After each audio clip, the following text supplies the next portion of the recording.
The neighborhood, a beautiful day for a neighbor. Would you be mine? Oh, could you be mine? It's a neighborly day in this beauty wood, a neighborly day for beauty. Would you be mine? Oh, could you be mine? 'Cause I've always wanted to have a neighbor just like you. I've always wanted to live in a neighborhood with you. So let's make the most of this beautiful day. While we're together, we might as well say, would you be mine? Could you be mine? Won't you be my neighbor? Won't you please? Won't you please? Please, won't you be my neighbor? Hello, neighbors. Good to see all of you. It's time for another Bible study. We're going to pick up where we left off in the book of Proverbs. So I hope you've had a wonderful day. Hello to you, Christy. Always good to see you. So yes, it is your opportunity to join me in studying the Bible.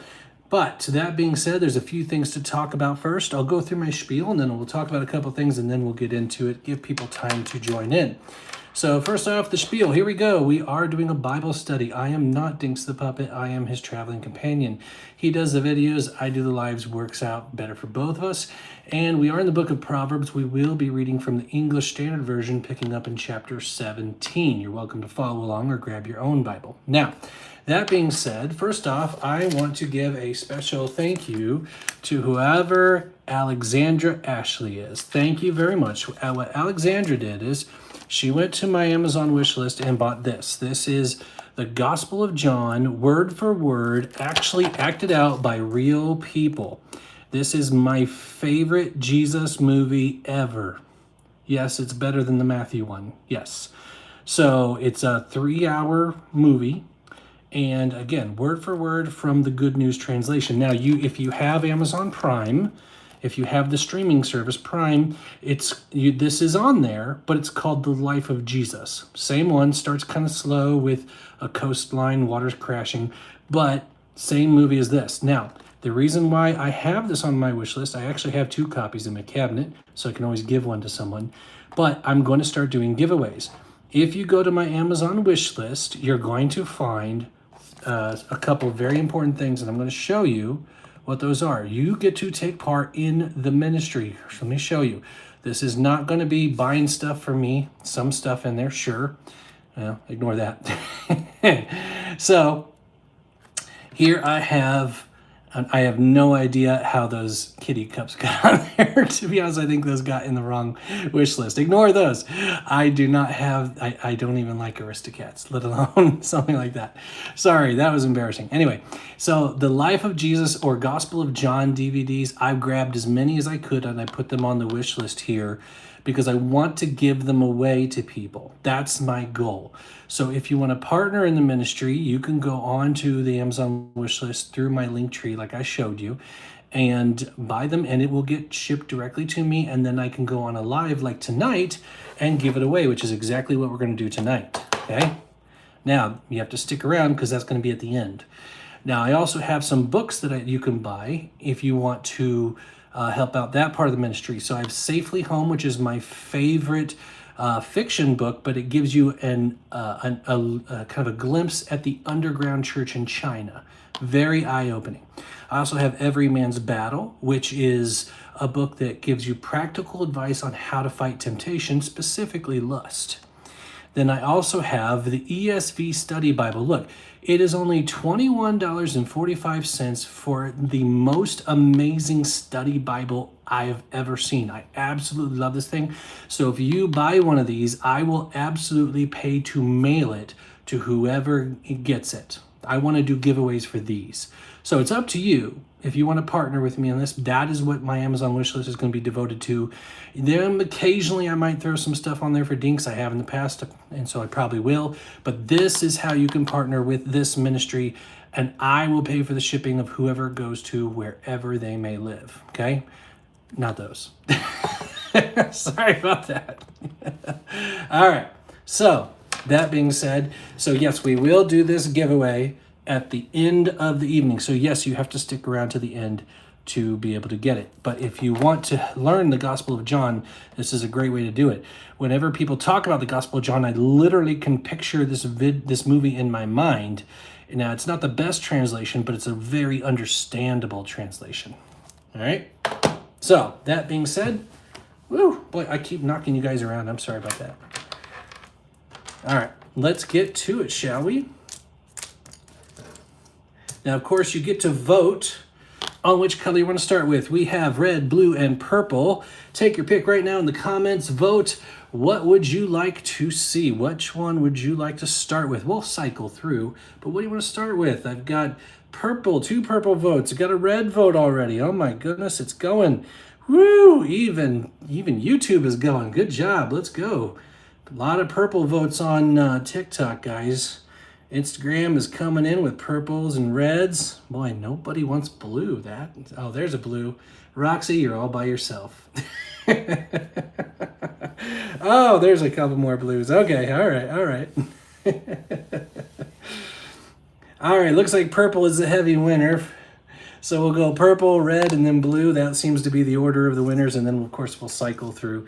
You guys are a lot of fun. I love that. All right.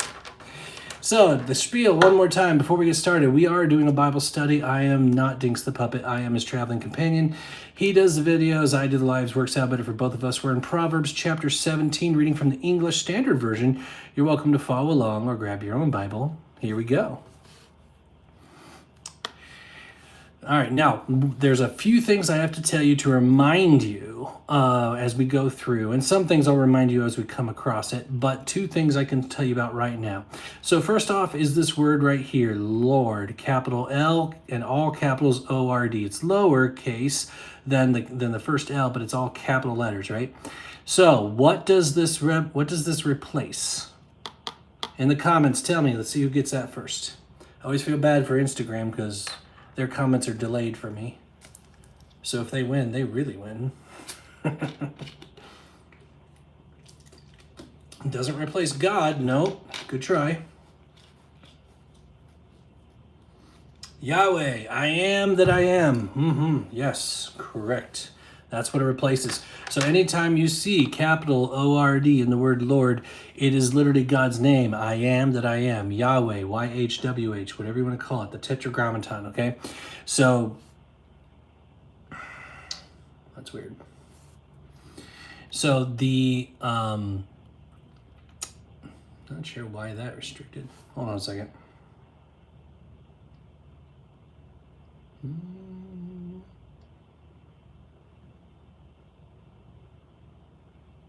Oh, hold on. I have to deal with a stupid thing. Appeal. Probably because I showed you my stuff in my wish list. Oh no, he went to another website. Anyway, so anytime you see capital L-O-R-D, it's Lord. Yeah, sorry, TikTok is very squeamish about going to other websites.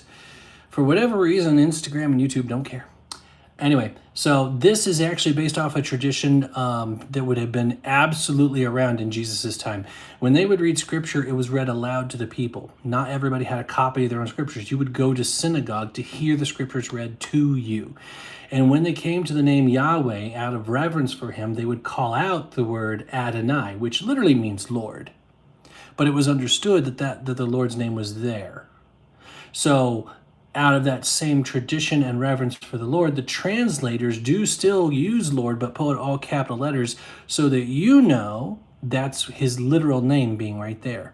So when I see it, when I'm reading to you, I will say the words I am, so that you know in John 8:58, when Jesus said before Abraham was I am, you know exactly what God he was claiming to be. Okay? Now, also, the other thing is Jewish poetry, how it works. Now, Jewish poetry it does not rhyme by sound, it rhymes by concept. So it will say the same thing very similarly in 2 times, or it will say something one way and then flip it the other way to make one single point. But there's a rhyming of concept when it comes to Jewish poetry. That's how that works, okay? So you see that in all what we call wisdom literature. So that's Proverbs, Psalms, Job, anything where it's structured weird like this, that is absolutely where you're going to see that pattern in place, okay? Oh, thank you for the gifts, guys. Oh, my appeal was not approved. They really did not like me going to Amazon. Well, that's okay. If you're here, you're here. It's not going out to anybody else, I guess. All right. So let's go ahead and get started. Better is a dry morsel, that's a piece of food, okay, with quiet, than a house full of feasting with strife. Oh, isn't that absolutely fitting for the season? There are some people who would rather have just a quiet, small meal by themselves than have that big family gathering. Yeah, that's absolutely very fitting, I have to say. Oh, that's good. That's good. A servant who deals wisely will rule over a son who acts shamefully and will share the inheritance as one of the brothers. All right. So this is wisdom for the servant. Now, what you have to keep in mind is these are a collection of things that Solomon wrote down for his sons, and so sometimes it's just plain observations. It's not necessarily this is what you should do. It's more of this is what I've noticed. As more of is so that's the case with this. You can be a servant who's treated like one of the family. Now, kind of similar to that, I work in an industry where we have reps on site at our clients. It's a business to business industry that I work in. And so if they sign up for our services, we have someone there that's there a few hours every single day. But it's the same person. That's their job. That's where they go to work.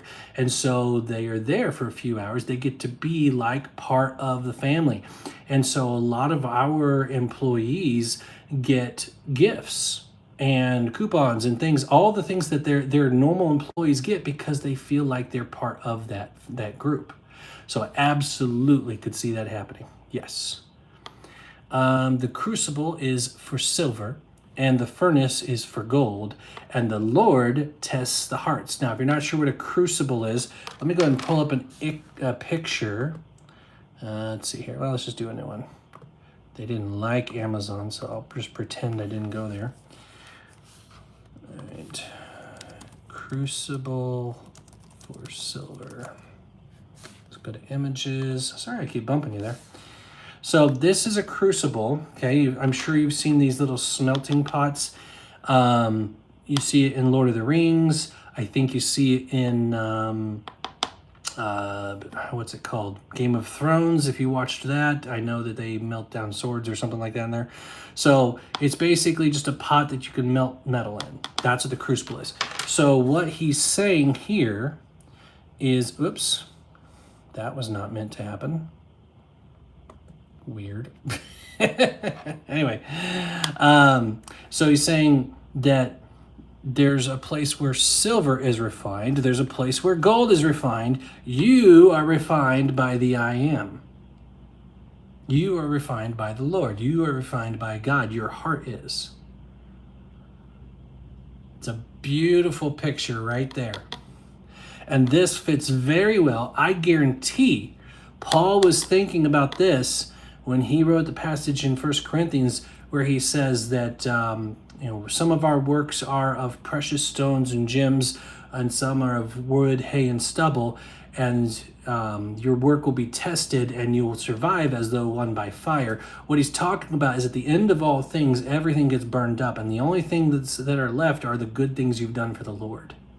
I guarantee he thought about that right there. Paul would have known the Old Testament inside and out, because they didn't have a phone to waste time with. He was an absolute student of the Old Testament, so he would have known that very, very well. An evildoer listens to wicked lips, and a liar gives ear to a mischievous tongue. Okay? So if you are intent on doing evil, if you enjoy it, okay, you're going to listen to someone who wants to do wicked things. Okay?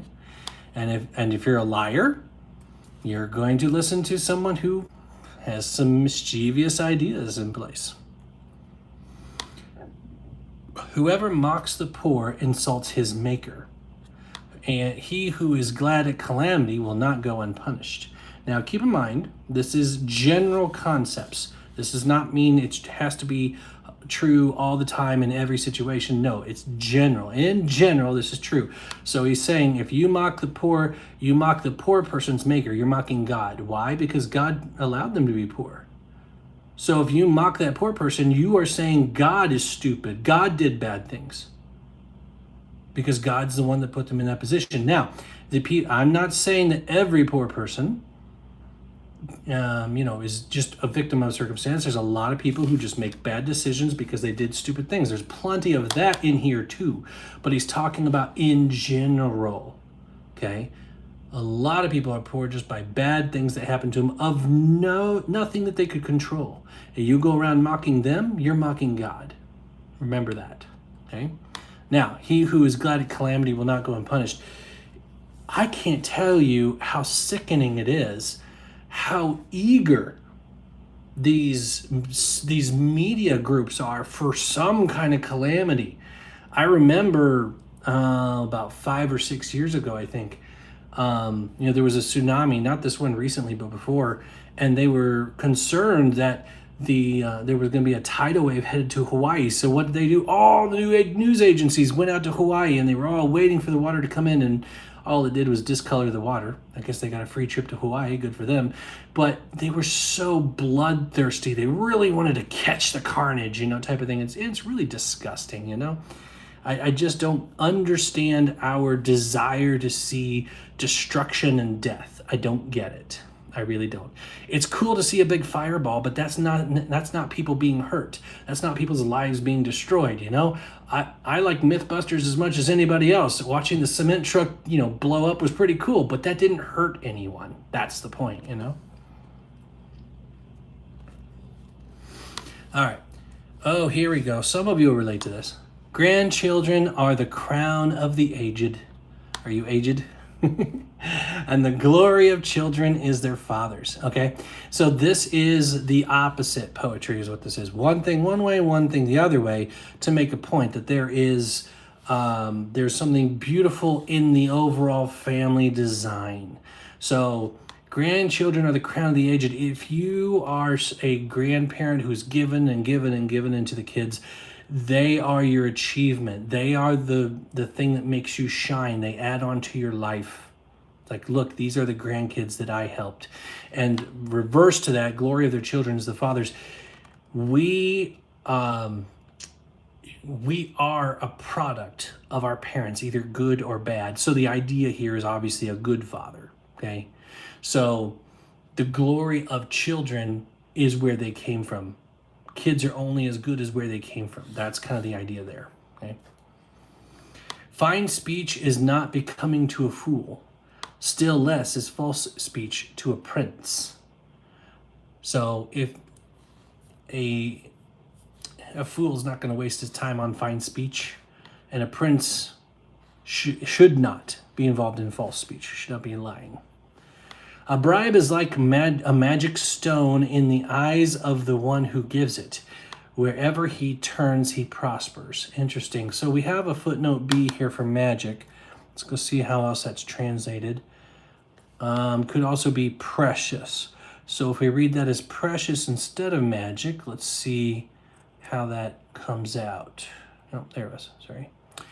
A bribe is like a precious stone in the eyes of the one who gives it. Wherever he turns, he prospers. Both of those seem like valid translations. That's interesting. I want to dig a little deeper into this. So let's go ahead and do a little bit of a word search. How about that? So this is Proverbs 17:8. So we're going to go to Blue Letter Bible. I love this website. Yep. Hope you do too. This is really cool. If you've never seen us do this, this is a great tool for you. So I'm going to go to Proverbs 17. What verse was that? It was 8. Okay. Oops, not prob. There you go. All right. 17 verse 8. Here we go. All right. So when you go to Blue Letter Bible, you go to the verse, you click on it, it's going to give you all of each word translated in its original Hebrew or in the New Testament in its original Greek. And if you click on the Strong's Concordance, it will give you the Strong's number. It'll give you a lot of great information. So we're going to go to, interesting.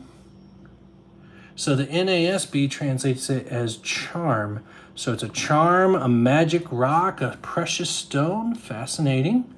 All right. Oh, I love this part. Hold on. Let's see here. Strong's H68. Even. Even. And it's a V that sounds like a B. Even.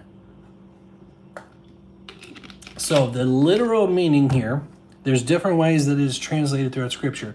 This is my favorite part right here. This is all the different ways that this word is translated.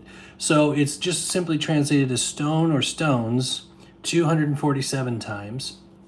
Can also be translated as weights 7 times, 3 times diverse weights, hailstones, stony, carbuncle. Interesting, that is a specific precious stone.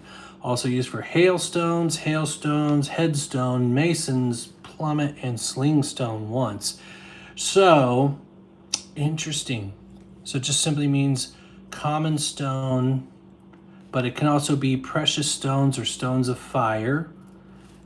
So from the context, even though it just is saying stone, they can tell that it's a precious stone of some kind.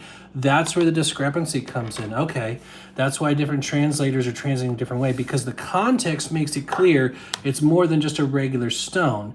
They're trying to tell you what they think the implied adjective is. The adjective is not there.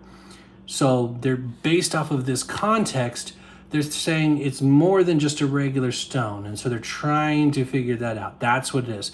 So one says magic, one says precious, etc., etc., okay? So a bribe, so what it literally says is a bribe is like a stone in the eyes of the one who gives it. But a stone in the eye, if they just kept it as stone, it sounds like they're getting hit in the eye, like it might be a bad thing. But wherever he turns, he prospers. So that's telling you that it's a good thing. So they're trying to give you that implication of good, okay? So could it be magic? Could it be precious? It could go either way. It really could. The idea, though, is a bribe is a sight to behold. It's something that they like to see, okay? Now, wherever he turns, he prospers. Again, this is not saying this is what you should do. This is just an observation, okay?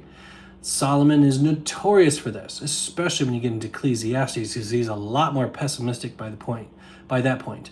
So he's literally just saying, you know, a bribe is precious to the guy who gives it, and it works out for him everywhere he goes.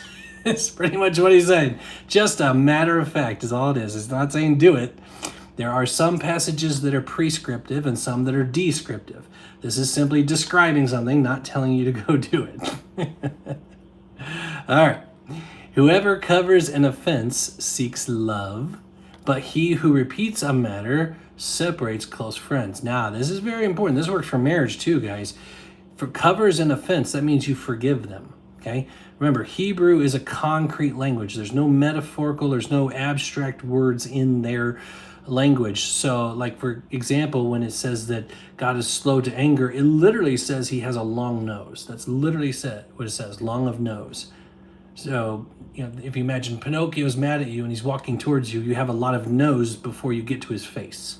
That's kind of the idea. So when it says it covers an offense, that is a literal way of creating a metaphor, okay? So the metaphor is forgiveness. So whoever forgives seeks love. If you're forgiving people, you're looking for love of some kind, relationship of some kind, even if it's friendship. But he who repeats a matter separates close friends. You didn't let it go. You didn't drop it. That's kind of the idea there. A rebuke goes deeper into a man of understanding than 100 blows into a fool. Boy, I did not read that well. A rebuke goes deeper into a man of understanding than 100 blows into a fool. So the idea is, if somebody is a man of understanding, he's going to receive a rebuke into himself. He's going to take the hit and learn from it is the implication. It does more. One rebuke to a man who of understanding is more valuable, does more, goes deeper into him than 100 literal punches on a fool who does not care. Okay. Yeah, that is a fun one, isn't it? I like that. An evil man seeks only rebellion. and a cruel messenger will be sent against him. Let a man meet a she-bear robbed of her cubs. Okay. Let a man meet a she-bear robbed of her cubs rather than a fool in his folly. Oh, that's interesting. So this is one of those better thans, is what this is. It's basically, it's better if you come across Mama Bear than for you to deal with a fool being foolish. So you get all these women or all these mothers saying, "No, don't mess with Mama Bear," but apparently Solomon thinks it's worse to be around a fool in his foolishness. So you determine. I don't know.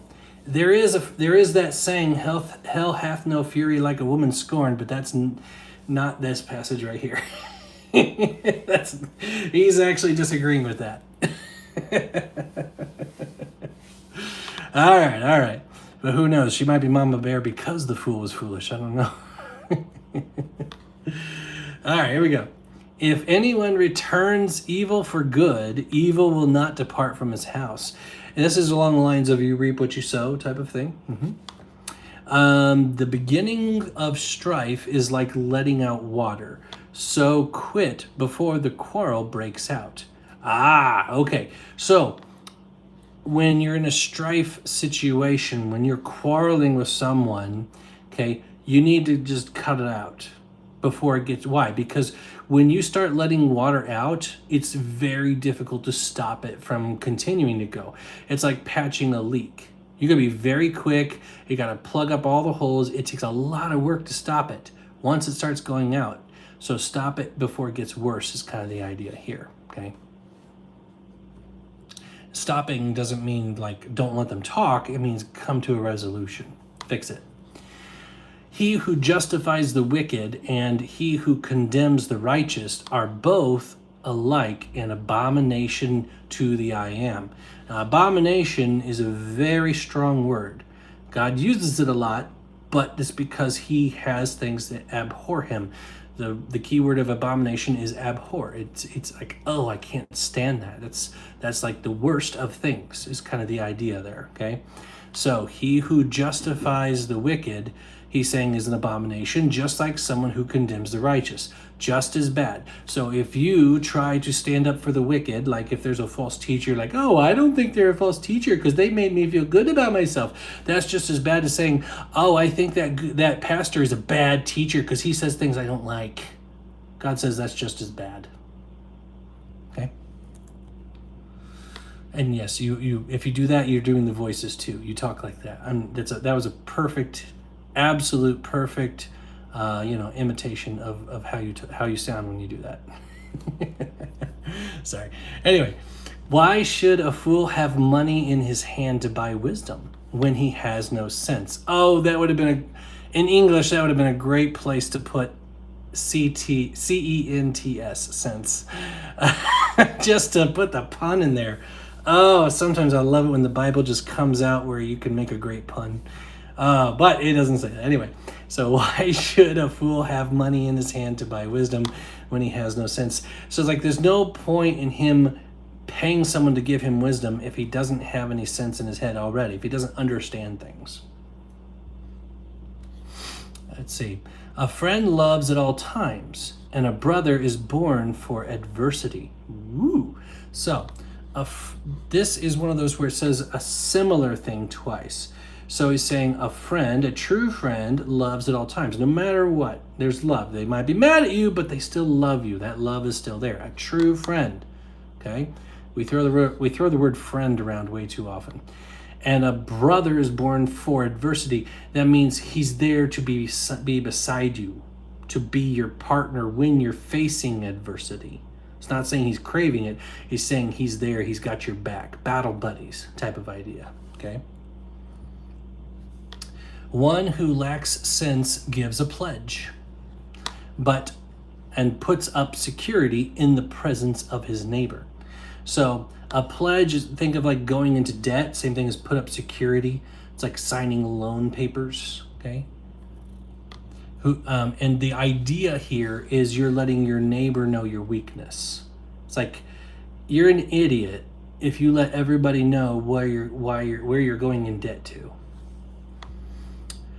Whoever loves transgression loves strife.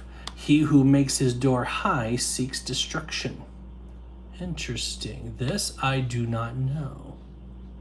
Let's look that up. Let's see, 19. Let's go down to 19. So we'll go back to verse 19. Oops. Proverbs 17:19. There we go. He who loves transgressions loves strife. He who raises his door. Let's look at raises, because that's the same thing as it makes his door high. Oh, get to play the sound. Here we go. Strong's H 1361. Gavach. Gavach. Now that sounds like a Klingon word, honestly, if you or any of you are Trekkies. Gavach. Anyway. All right. There's a lot of times where Hebrew sounds like Klingon. But anyway. So exalt, up, haughty. Haughty kind of as a prideful idea. That's 5 times. That's pretty significant. Higher, high, above, height. Proud. Yeah, proud and haughty. Yep, upward. So the idea is being arrogant, okay? So when we go back to this and we can read the door again, it says, he who makes his door arrogant seeks destruction. So he's like, look at my big door. Basically, like, look at my big, beautiful house. Look how big my front door is. I've got a big red door. I painted my door red, even though nothing else on my house is red. Look at me. And I know I'm picking on you. I'm sorry. I know some of you have a red door. I've had a red door too. I know that was a thing. I'm just teasing. But the whole idea here is showing off, okay? You're asking for trouble because everything in this world is lost. Eventually you lose your body itself. So you don't make it all about what you can put together for yourself, okay? A man of crooked heart does not discover good, and one with a dishonest tongue falls into calamity. Well, that's pretty straightforward. He who sires a fool gets himself sorrow. Now, sire means to be lord over. Just like if you called someone sire, they are your sire, they are siring you, okay? So he who is over a fool gets himself sorrow, and the father of a fool has no joy, okay? It's again saying something similarly twice to make a point. A joyful heart is good medicine. Ooh, laughter is the medicine, right? Laughter is the best medicine. You've heard that? Yeah, that's a biblical idea. But a crushed spirit dries up the bones. Okay, dried bones is, again, it's a concrete language. They're saying something literal to make a metaphor so you understand what they're trying to say. So if your spirit is crushed, it feels like dry bones, like just everything feels terrible inside. The wicked accepts a bribe in secret to pervert the ways of justice. The discerning sets his face toward wisdom, but the eyes of a fool are on the ends of the earth. Oh, I could so play with it. I hope none of you are flat earthers, because I'm sorry, but that just really seems to fit. You know, I'm sorry. You're welcome to believe whatever you want, but I can't. No, I'm sorry. And now I will say, if you say that the Bible teaches a flat earth, I will absolutely tear you to shreds, because that is ridiculous. But if you want to believe that the earth is flat, you're welcome to do so. It just seems kind of foolish to me. Anyway, sorry. That was a little bit of a rabbit trail for me. Sorry about that. Anyway, we're still in the first chapter here. A foolish son is a grief to his father, and bitterness to her who bore him. To impose a fine on a righteous man is not good, nor to strike the noble for their uprightness. Oh, that's happening more and more.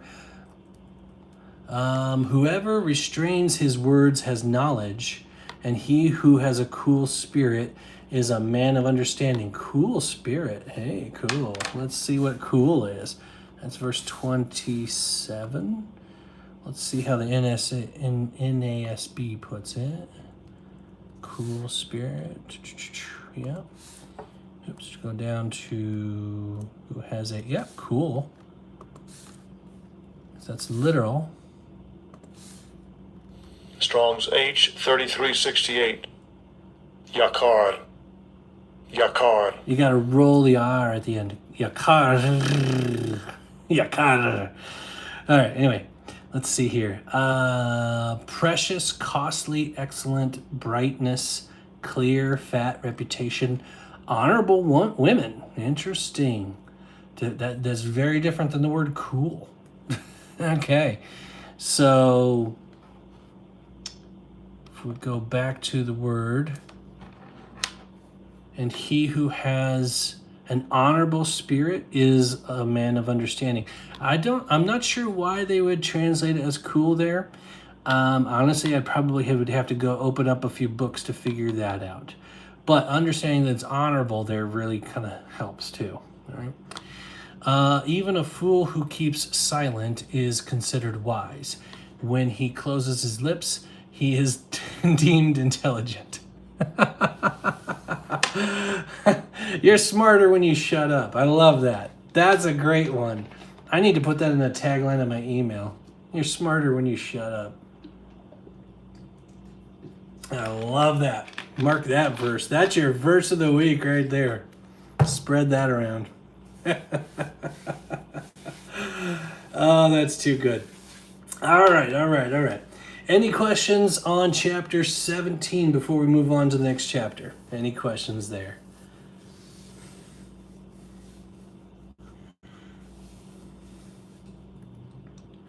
Yep, clock it.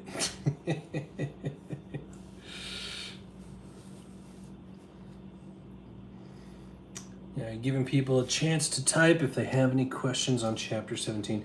Instagram, if you have questions, you'll need to put them in the comments section. I know during our drive time Q&As, you put them in the question box, but while we're doing the Bible study, you need to put it in the comments section. All right, verse 13, how is it someone that returns evil for good have not evil depart from them? All right, well, let's go read 17:13, see what you're talking about. If anyone returns evil for good, evil will not depart from his house. So, what he's saying is you can't expect your house to be full of goodness, God's goodness, truth, and all integrity and all the good things if you are returning evil to people, if you're all about revenge. So this it's about reap what you sow. That's kind of the idea there. Dry bones? Yeah. Let's see where that is here in dry.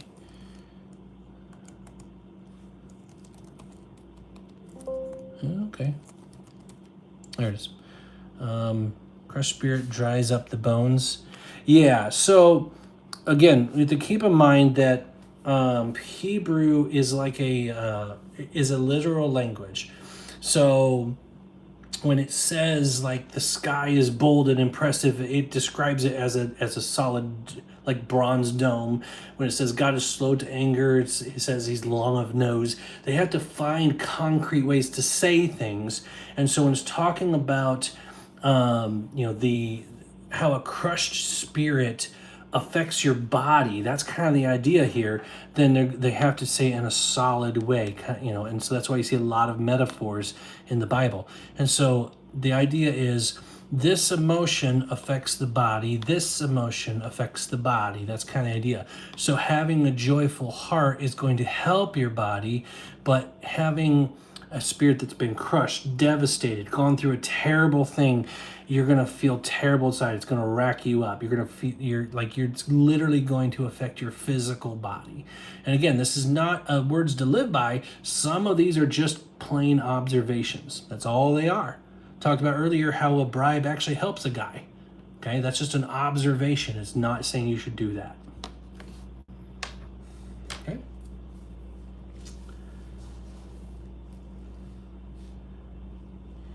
Let's see here. Since I understand Greek better, would you say the Septuagint is legit enough to study Hebrew? If you use the Septuagint, I would use both. So for those of you who don't know, the Septuagint is a Greek translation of the Old Testament. And there were a lot of Jews who actually only spoke Greek because they were not raised in a Jewish Hebrew home. And so, they would have to read the Greek copy of the scriptures. So I would say the benefit of The best benefit of the Septuagint is when the New Testament quotes the Old Testament, and then you can see how they would have viewed that connection because the New Testament was written in Greek. It's like, oh, they use this word here, and in the Old Testament they use this word here, but in the Septuagint it's this word. Those can be some fascinating things. I wouldn't just study the Septuagint itself by itself. If I were you, if you're going to do that, this is your opportunity to connect it to Hebrew thinking. So if you know Greek, great, go ahead and study the Septuagint, but do what we were just doing with the word studies and go look at the Hebrew version of it. It's going to make a lot of great connections in your brain. So when they mention something in the Greek in the New Testament, you'll automatically know what they were thinking in Hebrew. There's a lot of times in the New Testament where you can see their Hebrew brain working, especially with parables or giving metaphors, because again, it's a concrete society. Their brains work that way. That's how their language worked. And so you can see some of that come out in the New Testament. So I would recommend that you, if you're going to do that, still do the word study for the Hebrew. Do both. And it'll be very fascinating. You'll be very well educated on that. All right, let's go ahead and go to the next chapter. All right. And just a reminder that at the end of the night, we are going to do a giveaway. We're going to be giving away this cool DVD right here, which is word for word from the Gospel of John. It's a DVD, yes. That'll be a giveaway at the end of the night. Not sure how I'll give it away, but I will. I will mail it to you at my cost. Yes, I will. All right. So let's go ahead and go to here. All right. So, for those of you just joining us, we are doing a Bible study. I am not Dinks the Puppet. I am his traveling companion. He does the videos, I do lives. Works out better for both of us. We're in Proverbs chapter 18, reading from the English Standard Version. You're welcome to follow along or grab your own Bible. Here we go. All right. Whoever isolates himself seeks his own desire. He breaks out against all sound judgment. Yeah, that's pretty straightforward. A fool takes no pleasure in understanding, but only in expressing his opinion. Oh my goodness, that's TikTok. This is the verse of TikTok. For you TikTokers, you know exactly what I mean. And for those of you who can't stand TikTok, you know what I mean. This is the definition of TikTok right here. A fool takes no pleasure in understanding, but only in expressing his opinion. Oh my goodness, there are just so many of those. Here's what I think about this, and if you don't believe me, you're an idiot. Really? Because you sound like an idiot because you didn't do any research. Oh, yes. Yes. And I know there's a lot of repeated content. We can say this about YouTube and Instagram as well, but TikTok is notorious for just foolish people spouting off their mouths and getting popular for it. That's the difference. Like, you can do that on any of the platforms, but you get famous for doing it on TikTok. Oh, that's why I'm on TikTok, because they need Jesus. All right, here we go. Let's see here. The words of a man's mouth are deep waters. The fountain of wisdom is a bubbling brook. Ooh, okay. So, again, they're painting this picture using concrete words. So the idea here is there's depth to whatever you say. Deep waters, it means you can swim down and down and down and down. You can say some very deep things. You have a lot of things that you can say. But wisdom is a bubbling brook. That means it just bubbles up on its own. It's a fountain of wisdom. So you can say things that are really, really dark and deep and whatever, but if you have wisdom, it naturally wants to come out. It'll just bubble out from you. Okay? It is not good to be partial to the wicked or to deprive the righteous of justice. Pretty straightforward. A fool's lips walk into a fight, and his mouth invites a beating. Wow, that's a fun one too. I like that. Not the least of which is the idea of lips actually walking. Here comes these pair of lips and they're walking. I'm going to fight you. Sorry, just a funny image in my brain there. But And what it's, of course, it's concrete language, so it's saying you're gonna say stupid things. It's gonna lead to a fight. Okay, and again, says the same thing. Just Hebrew poetry says the same thing twice to make the point. So, fool's lips walk into a fight, and his mouth invites a beating. Oh, I love it. That is such a great tagline. Oh, man, so many good taglines in Hebrew, isn't there? Whew, I love it. This right here, okay, I'm going to be a little crude here. Okay, I'm not going to say any bad words, but it's going to be crude. This is the biblical equivalent of FAFO, if you know what that means. Now, is that right? Yes, FAFO. If you know what that means, that's the equivalent right there. Am I wrong? Oh, that's fun. Oh, the Bible's fun. All right. Moving along. Here we go. A fool's mouth is his ruin, and his lips are a snare to his soul. Ooh. Yeah, fool around and find out. That's a good way to put it. Yeah, I'm going to have to use that version. Thank you for that. Fool around and find out. Yes. And it's fitting because it says fool right there. So that's perfect. I like that. We'll say that's the proverbial version from Proverbs. Proverbial. Yeah. The proverbial version. So a fool's mouth is his ruin. So what you say is going to bring you to ruin if you're a fool. It's going to cause problems for you if you're foolish. His lips are a snare to his soul. Okay, yep, it's pretty straightforward. The words of a whisperer are like delicious morsels. They go down into the inner parts of the body. So the idea is someone who has something you need to hear, I'm going to whisper it to you. Ooh, what's the goodies, And so the idea is I have something important that's just for you to hear. Again, just not saying you should do it, just an observation. Whoever is slack in his work is a brother to him who destroys. So what it's saying is if you're lazy, you are of the same kind of person who goes around destroying things. If all you do is sit there and stare at your phone all day, you're just as bad as someone who's tearing down the city. Because you're not building, you're not contributing, you're not doing anything for God. Okay? So if you're not building, you're destroying. That's the way God views it. Don't take it up with me. I didn't write the Bible. All right. The name of the I am. Oh, you've heard this one. The name of the Lord is a strong tower. The righteous run into it, and they are saved. Right? You've heard that song? If you haven't, congratulations. You just heard one part of it. But the name of the I am is a strong tower. The righteous man runs into it and is safe. So what that means is when it says the name of, keep in mind it's not a magic phrase. It's not like you carry his name on a badge somewhere and you're protected like a talisman. Okay, it's not like that at all.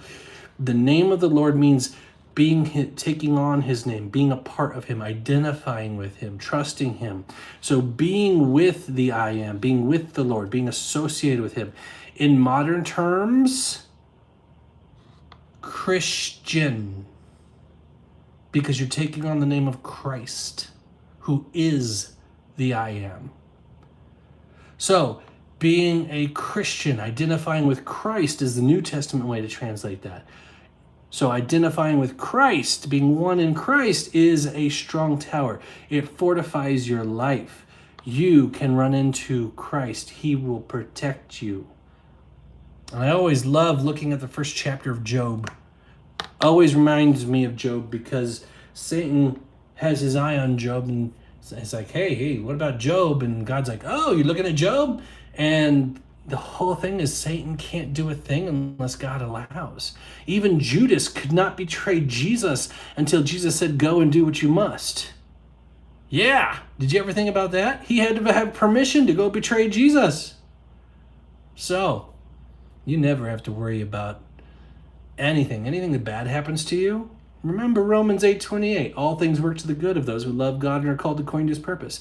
It doesn't mean you have to enjoy it, but you can trust God through it. That's the point. Strong tower doesn't mean the war doesn't come, but it does mean you'll be protected. All right. A rich man's wealth is his strong city, like a high wall in his imagination. Ooh. Before destruction, a man's heart is haughty, but humility comes before honor. Okay, yep.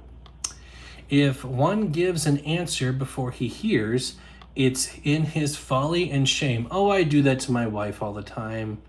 If she happens to be on here, I'm sorry. I always interrupt her. I'm following with what she's saying, and I'm trying to help her speak and anticipate. I'm terrible about that. I really need to do better. But anyway, yes. If one gives an answer before he hears, it is folly and shame. Don't be so quick on the draw, guys. Be quick to listen and slow to speak, as it says elsewhere, right? Yeah, we're not meaning to be rude about it. We're just trying to track with you and we get ahead of you. So please be forgiving.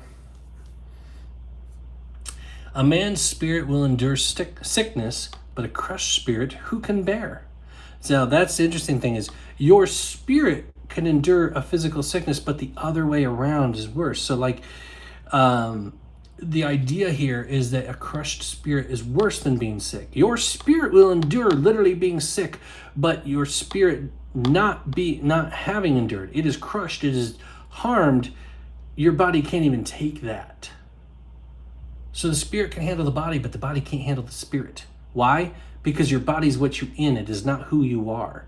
You are a spirit being with a soul who is encased in a body. The body is a shell. You leave that behind. God's going to give you a new one. That's why it can't bear what the spirit goes through. An intelligent heart acquires knowledge, and the ear of the wise seeks knowledge. Ooh, good one. A man's gift makes room for him and brings him before the great. Okay, yep. The one who states his case first seems right until the other comes and examines him. Boy, I've been doing a lot of those videos lately. I get a lot of videos sent from you guys saying, hey, can you refute this? Can you refute this? Apparently these refuting videos are doing well. I'm doing more and more of them. I'm not going to be a refuting only channel. It requires too much work, especially with puppetry. But this is absolutely true. I mean, I've had a lot of people say, this is a good argument. I don't know what to think about this. Okay, here's what I have to say. And they're like, oh, I can't believe it. I didn't even think of it that way. Well, good. Now you will. You know, that's part of being a teacher. But yeah, this is absolutely true. Joel Osteen sounds very well until you actually read scripture. And if I insulted your love of Joel Osteen, I'm not going to apologize. Anyway, sorry. He's a bad false teacher guy. Anyway, the lot puts an end to quarrels and decides between powerful contenders. Okay, so a lot, okay, is like dice. Think of it like dice. When Jesus was on the cross, they cast lots for his clothing, basically gambling to see who got his clothing. When in Acts chapter 1, when they were replacing Judas, they cast lots to see who would replace him, and they ended up with Matthias to replace Judas. That was just casting dice is what the idea. So, and again, this is not saying you should use dice. This is just simply making an observation. Again, that's all it is, okay? So, thank you. And so the idea here is that you can use some kind of tool to put an end to your quarrels or your arguments and decides between powerful contenders. Again, just an observation. You roll the dice, everyone shuts up. That's just an observation. A brother offended is more unyielding than a strong city, and quarreling is like the bars of a castle. Ooh, good one. From the fruit of a man's mouth, his stomach is satisfied. He is satisfied by the yield of his lips.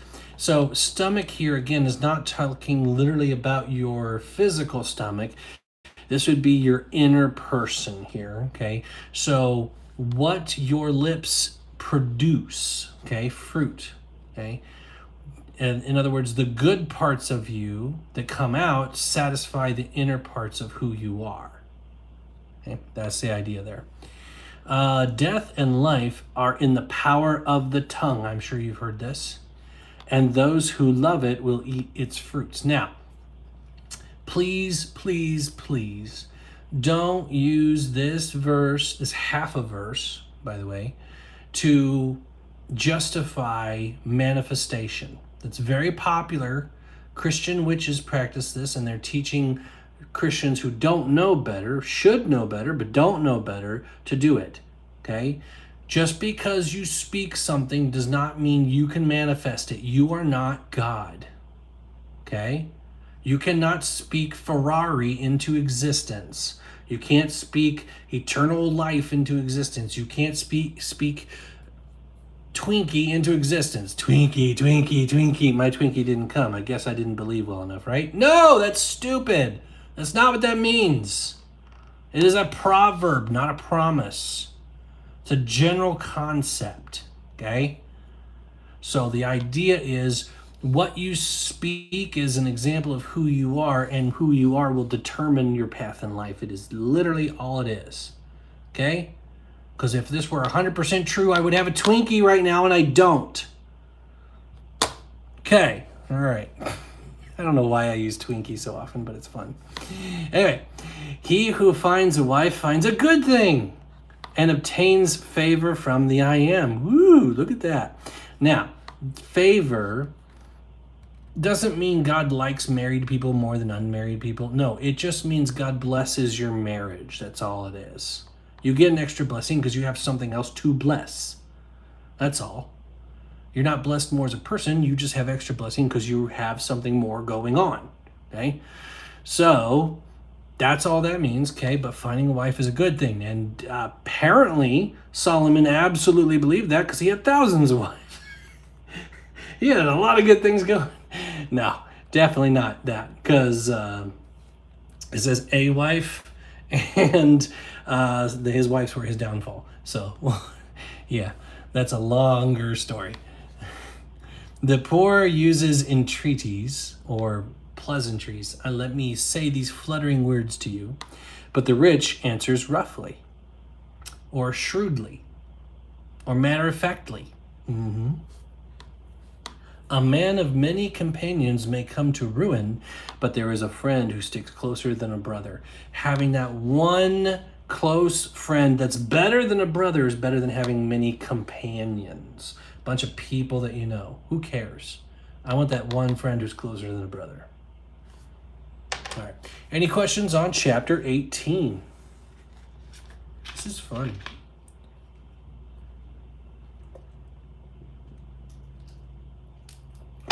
Oh, thank you. I don't try to be witty. It just comes out. It babbles out. Well, questions on chapter 18, not just whatever random questions you want to ask. Sorry. Let's be specific here. Your math teacher's agnostic and I'm scared for her. What can I do? Pray. Do you believe that God cares about what you have to pray? Then pray for your math teacher. It's that simple. You can't make the math teacher believe, but you can absolutely pray for them. And praying for them will do more than not. One thing you have to have is faith that that prayer will take effect in some way. God will activate because you've called him out. And he wants to help, but he's waiting for you to pray. Now, again, it will still be her choice. And maybe your prayer gets answered with a yes 30 years from now, but that's still a yes. So just pray and then trust God to take care of it. Yeah, so I'm live on 3 different platforms right now. So if you hear me responding to something you don't see on your screen, that's why. So I'm on TikTok, Instagram, and YouTube simultaneously. Death and life and the power of a tongue doesn't coincide with the unforgivable sin. Well, the unforgivable sin is not about what you say. What you say is the evidence of it. That's the thing. So, because you connected it with Scripture, we'll go ahead and talk about that. Let's see here.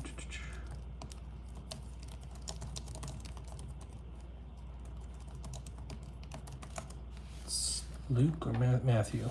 Yeah. Matthew 22 through 32. Okay.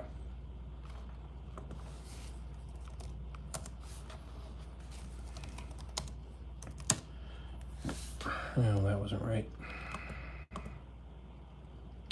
12. 22 through 32. Okay, yeah. So let's look at the context of this. Excuse me. And don't just grab one verse and say, oh, look, no, you got to read the whole context here. It's a whole paragraph, okay?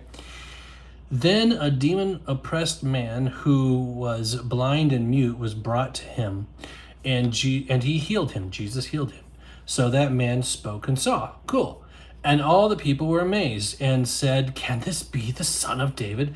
Which was a messianic title. So they're basically saying, can this be the Messiah?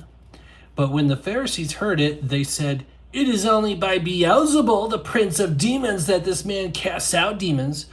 So they're trying to dissuade people from believing he's the Messiah. It's like, oh, he's doing it by the power of the devil. So I want you to understand something. This is not them committing the blasphemy of the Spirit. They already have. This is the byproduct of it. Let me show you. Knowing their thoughts, he said to them, every kingdom divided against itself is laid waste, and no city or house divided against itself will stand. And if Satan casts out Satan, he is divided against himself. How then will his kingdom stand? And if I cast out demons by Beelzebul, by whom do your sons cast them out? So he's saying, if I'm doing it by the power of Satan, well, you know how wicked your sons are. Who are they using? Because they're worse than me. That's the implication here. Therefore, they will be your judges. Who is they? Their own sons. But if it is by the Spirit of God that I cast out demons, then the kingdom of God has come upon you. Or how can someone enter a strong man's house and plunder his goods unless he first binds the strong man, and then indeed he may plunder his house? So what he's saying is, I have authority to do what I want here because it's my house. That's what he's saying. There's no way I could do this if I wasn't of God. That's the whole point of this. So what he's pointing out is they already didn't believe. They already were hardened of heart, which is why they said what they said. Whoever is not with me is against me, and whoever does not gather with me scatters. See, it's about a mentality. They're already there. Therefore, I tell you, every sin and blasphemy will be forgiven people, but the blasphemy against the Spirit will not be forgiven. And whoever speaks a word against the Son of Man will be forgiven, but whoever speaks against the Holy Spirit will not be forgiven, either in this age or the age to come. And the reason why it's speaking against the Spirit, it's not saying that if someone claims they did something by the Holy Spirit that you have to believe them. No, there's plenty of fakers out there.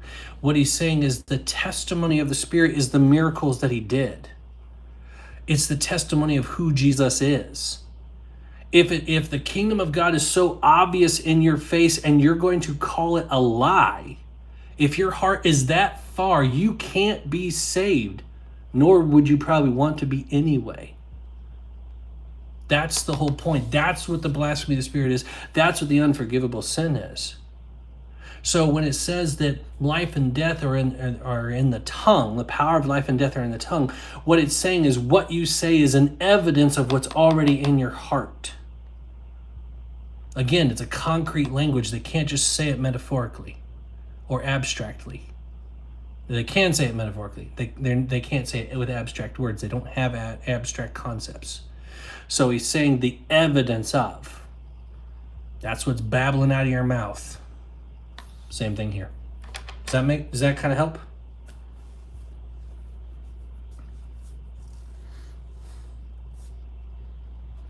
All right, let's go ahead and go on to the next chapter.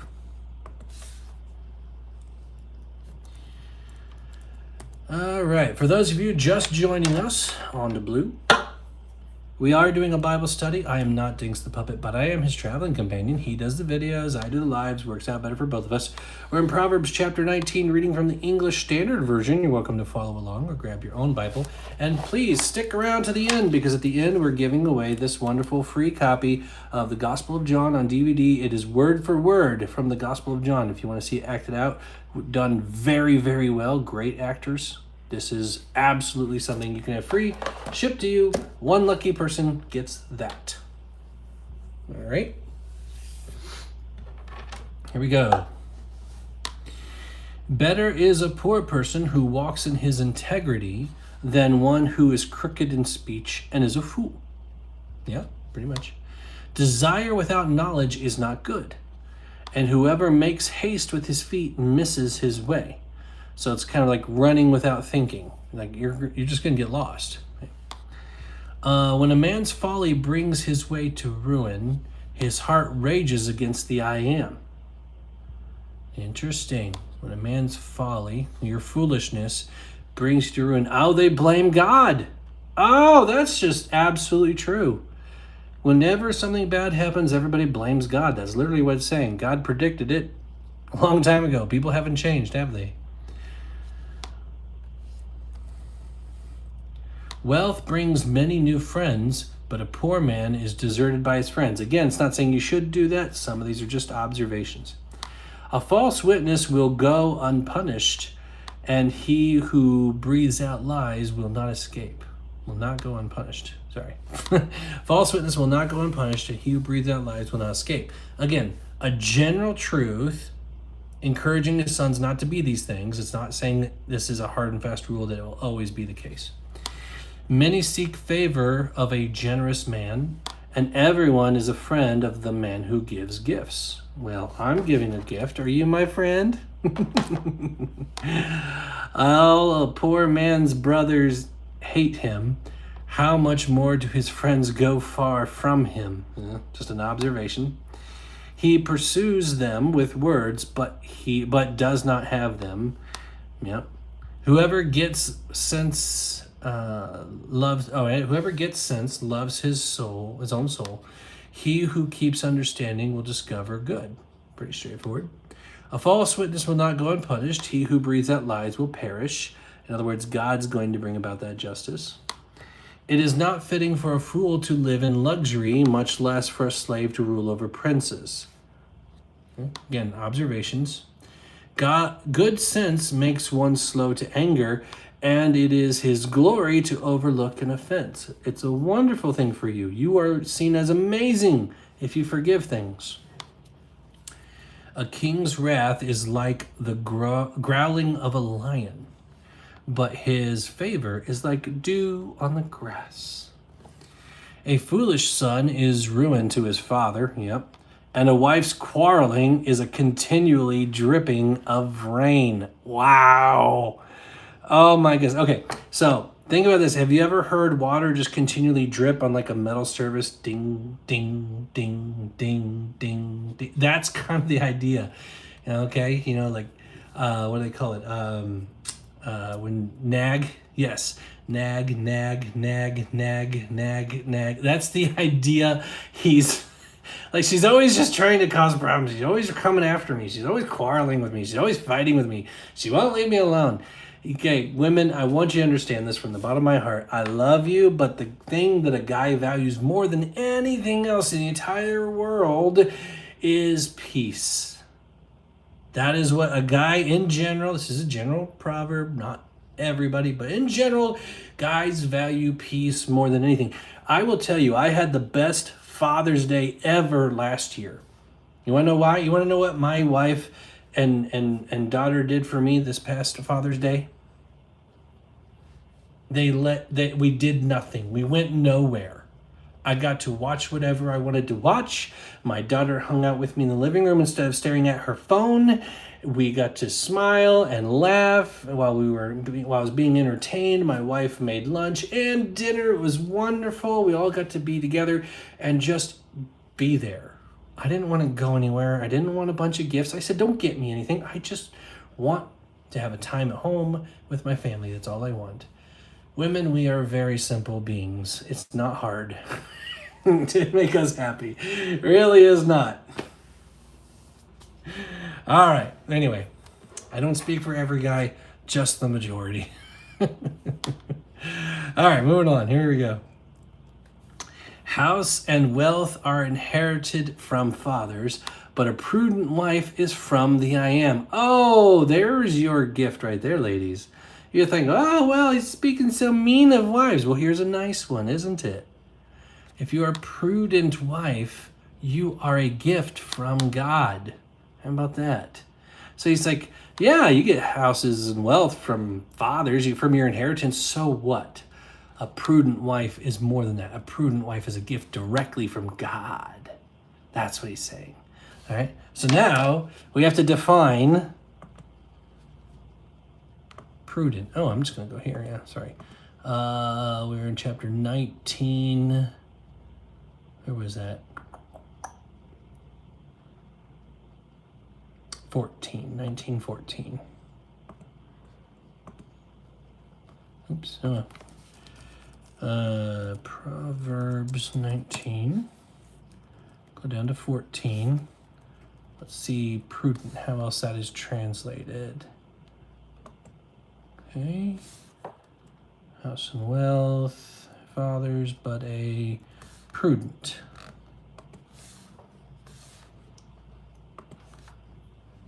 Strong's H 7919. Sachel. Sachel. Okay, it's not saying hell.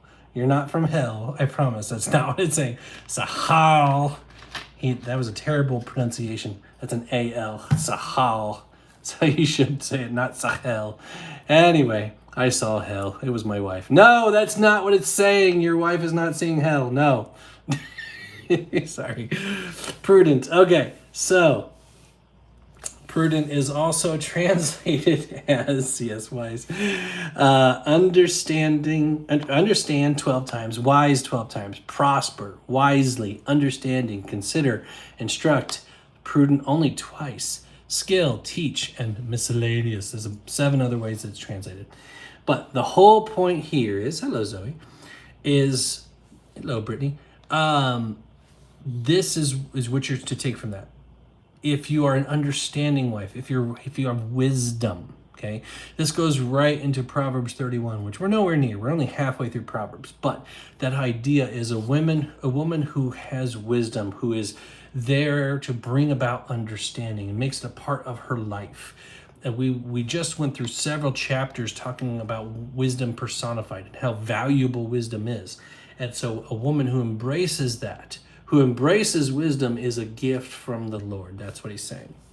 Okay. So women, you are a sahel. You can be anyway. All right, here we go. Slothfulness casts into a deep sleep, and an idle person will suffer hunger. Pretty straightforward. Whoever keeps the commandment keeps his life. He who despises his ways will die. Yeah, pretty much. Follow Christ or end up as a foolish idiot. Whoever is generous to the poor lends to the I am, and he will repay him for his deed. Interesting. Okay. So what it's saying is this is right in line with what Jesus said. When I was poor and sick and in prison, you came and visited me and you gave me a cup of water and all that. Yeah, this is right along those lines. So when you give to the poor, you're actually just lending to God. You see that? Giving to the poor is lending to God, as in he's going to repay it. Do you not believe it? Then why do you keep your money so tightly to yourself when you see those panhandlers? I know, you don't have to bring it up.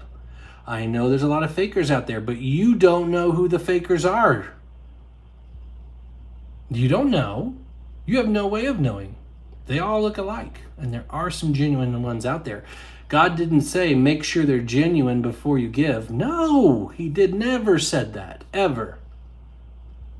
So if you have the means to give and they go use it for alcohol or they're a part of a scam, that's not on you. You did your part and God will still bless you for it. God blesses your generous, loving heart, not where your money goes. That's on them. Let them deal with God. If you have the money, give. Okay? That's all right. I'll get off my soapbox. All right. Discipline your son, for there is hope. I love that. Do not set your heart on putting him to death. Oh, the Bible's so literal. I love it. Okay. So, all right.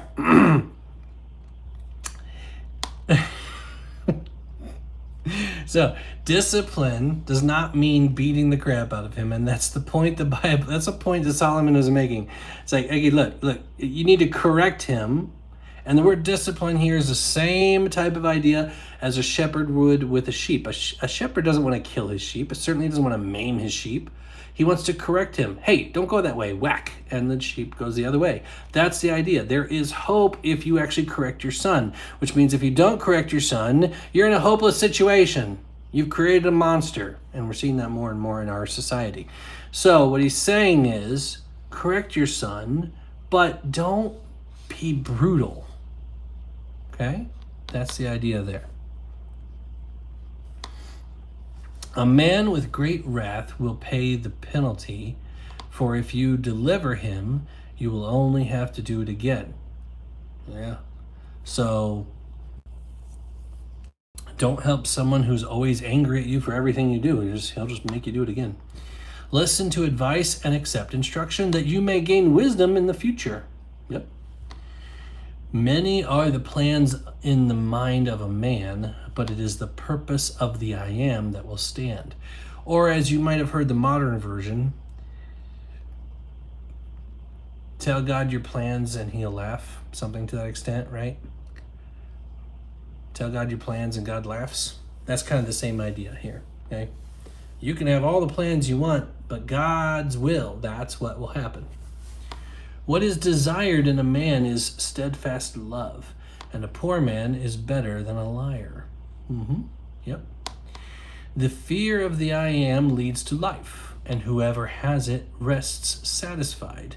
He will not be visited by harm in general. Yes. The sluggard or lazy person buries his hand in the dish, and he will not even bring it back to his mouth. He's so lazy, he just wants to hold on to what he has because he's afraid he'll have to actually have to do something to get it again. Strike a scoffer, and the simple will learn prudence. Reprove a man of understanding, and he will gain knowledge. He who does violence to his father and chases away his mother is a son who brings shame and reproach. Cease to hear instruction, my son, and you will stray from the words of knowledge. Okay? A worthless witness mocks at justice, and the mouth of the wicked devours iniquity. Condemnation is ready for scoffers, and beating for the backs of fools. All right. Any questions on chapter 19? We've gone 3 chapters already.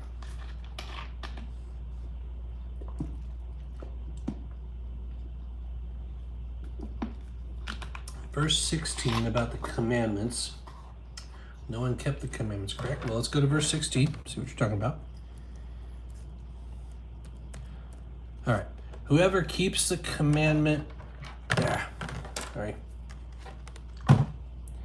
Whoever keeps the commandment keeps his life. Whoever despises his ways will die.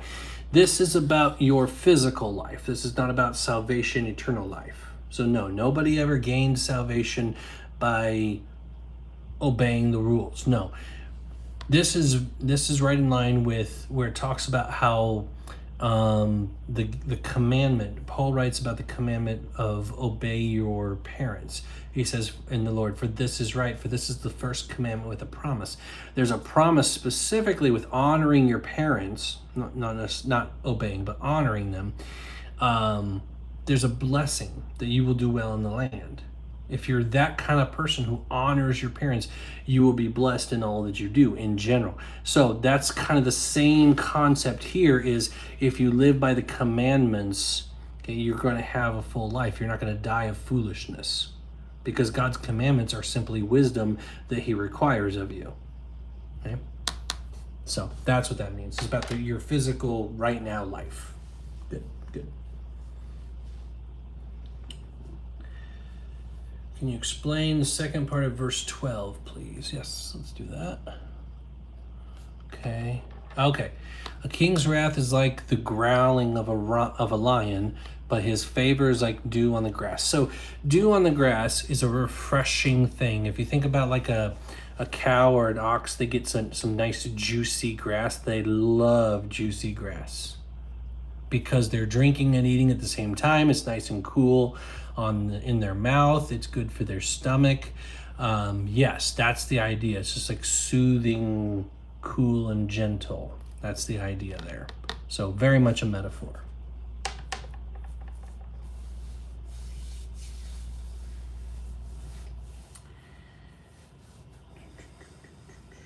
Does the second part of verse 2 reference hustle culture? Let's see here. Whoever makes haste with his feet misses his way. I mean, it's included, but the whole idea is, kind of haste makes waste. Like, if you're just quickly running to be fast, you're going to miss your opportunity. So it's not so much about hustle culture as it is just being foolish. You're going fast just for the sake of being fast and you missed your opportunity. Okay? Stop, slow down, think about things. That's the whole idea. Give wisdom a chance to work. All right, let's go ahead and move to the next chapter here. I just keep bumping all of you guys. Sorry about that. All right. Okay, so for those of you just joining us, we are doing a Bible study. I am not Dinks the Puppet. I am his traveling companion. He does the videos. I do the lives. Works out better for both of us. We're in Proverbs chapter 20, reading from the English Standard Version. You're welcome to follow along or grab your own Bible. And just as a reminder, if you stick around to the end, we will be doing a giveaway of the Gospel of John on DVD, word for word, from the Good News Bible. Now, the Good News Bible is not the best translation, but it is an easy-to-read translation, which is why they used it as a script. This is completely acted out by real actors. In fact, this guy apparently was a famous actor on the TV show Lost. I never watched Lost, so I don't know who that is. But anyway, apparently he's a good actor because he did a great job as Jesus. All right. Moving along. Here we go. Oh, because I bring it up, I'll go ahead and answer Shay. How do you honor a parent that dishonors their own parent? Do I leave it to God or do I speak up? Leave it to God. You honor your parents. Call them out by showing them a better example. Just honor them and let your example be something that makes them feel guilty. Show them love and forgiveness, especially when they don't deserve it. Be Jesus to them when they don't deserve it. Let God take care of that. And pray for them. All right, let's go ahead. Here we go. Wine is a mocker, strong drink a brawler, and whoever is led astray by it is not wise. Okay? So that's not saying you can never drink alcohol. Wine very often is referred to as a good thing throughout the Bible, especially in the Old Testament. But the idea here is overdoing it. Okay? So if you get drunk, you're going to be mocked. If you get strong drink, it's going to beat the crap out of you. It's all metaphor here. Okay? Whoever is led astray by it is not wise. Led astray is the key part here. It's taking over your life. The terror of a king is like the growling of a lion. Whoever provokes him to anger forfeits his life. So some of these are observations. Some of these are just wise things to live by, and other things are just warnings. And that's exactly what this is. It's just a warning. It is an honor for a man to keep aloof from strife, but every fool will be quarreling or arguing. The sluggard or lazy man does not plow in the autumn. He will seek at harvest and have nothing. You ever heard of the tale of the ant and the grasshopper? That absolutely is wisdom right there, okay? Not that grasshoppers actually don't work. That's actually false. They do. They don't just steal ants' food. So Bug's life is not true at all. But anyway, the purpose of a man's heart is like deep water, but a man of understanding will draw it out. Ooh, nice. Many a man proclaims his own steadfast love, but a faithful man who can find? It's a rare thing. The righteous who walks in his integrity, blessed are his children after him. I try to be. A king who sits on the throne of judgment winnows all evil with his eyes. So winnow means, hold on. I'm near the airport and an airplane just went overhead. So a winnow, so you might have heard of a winnowing fork, okay? This is what they would use to sort the harvest from the weeds from the actual grain or whatever. And so the idea here is a king who sits on his throne of judgment is able to sort things out. He can sort out the good from the bad. Okay? Who can say, I have made my heart pure, I am clean from my sin? That's a rhetorical question. Who can say that? Who can say they made themselves clean from their sin? Nobody is the answer. So no, you cannot be saved by good works. Unequal weights and unequal measures but are both alike an abomination to the I am. So a weight and a measure, these are tools used for commerce. So they would have a weight or a measuring stand, and you would put on that amount of gold to pay for something, okay? You've seen scales, okay, where it tips back and forth, that type of thing. An unequal one means it's crooked, means they're getting more money out of you. So he's saying cheating people out of money is an abominable thing to the Lord. Even a child makes himself known by his acts, by whether his conduct is pure and upright. The hearing ear and the seeing eye, the I am, has made them both. Okay? Love not sleep, lest you come to poverty. Open your eyes and you will have plenty of bread. Now, I love sleep as much as anybody else because we're an exhausting culture. What he's talking about is lazy people who don't do anything with their life. I'm just going to lay in bed. I'm not going to actually go farm my field. I'm not going to go to work. I just want to call off every day possible because I just don't want to do anything with my life. That's kind of the idea there. Okay. Bad, says the buyer. But when he goes away, then he boasts. Okay, some things are just observations. There is gold and abundance of costly stones, but the lips of knowledge are a precious jewel.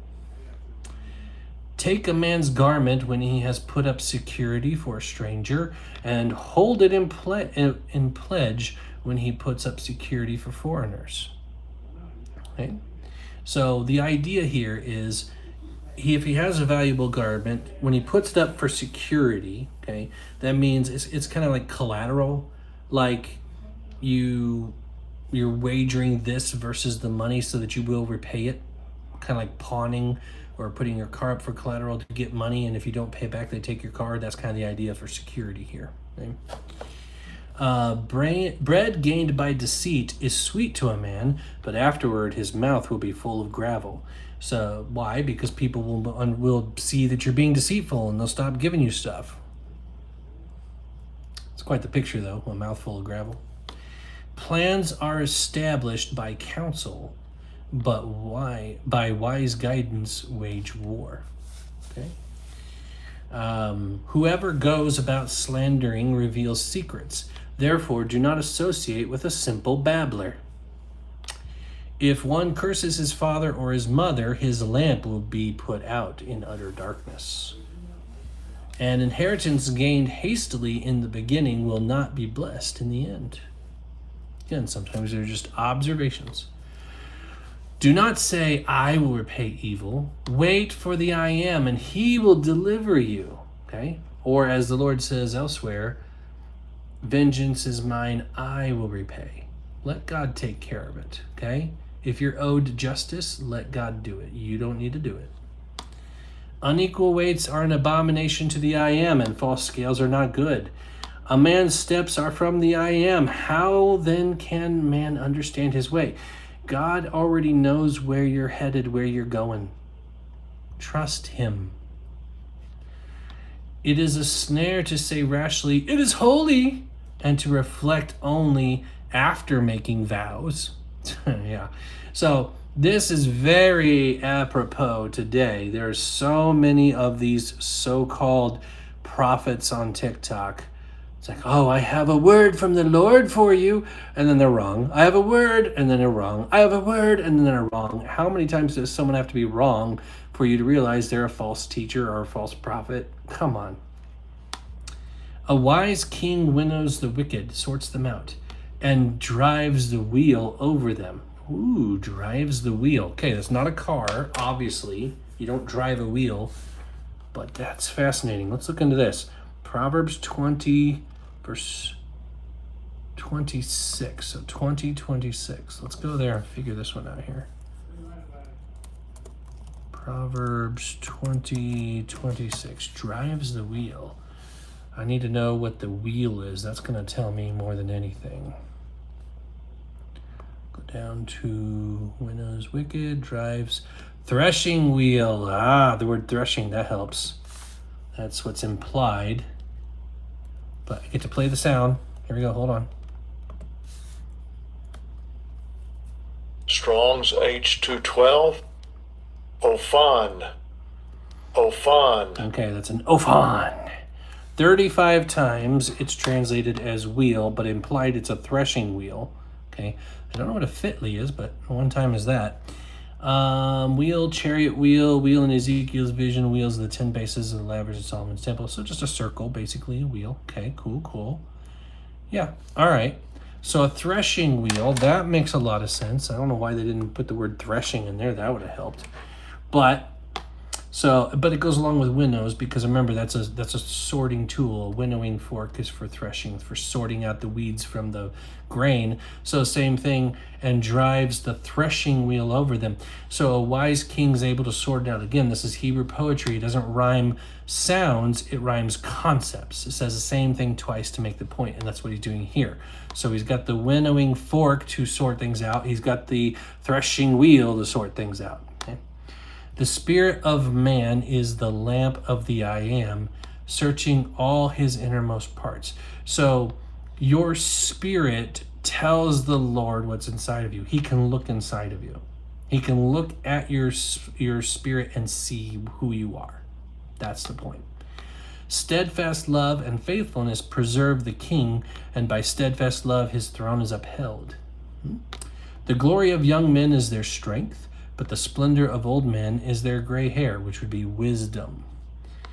Blows that wound cleanse away evil. Strokes that clean the innermost parts. Interesting. Okay. All right. So, any questions on chapter 20? Chapter 20. Any questions?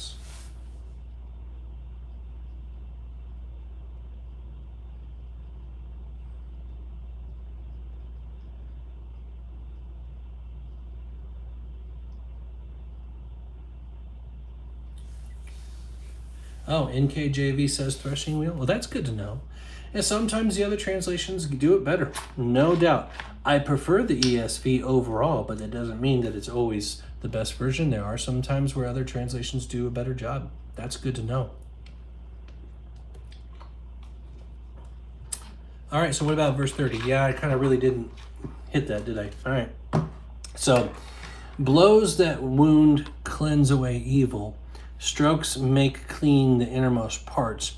The idea here, that's a good question. Doesn't really give us a context. So let's see what we can find on Proverbs 20, verse 30. So let's see who's got a good source.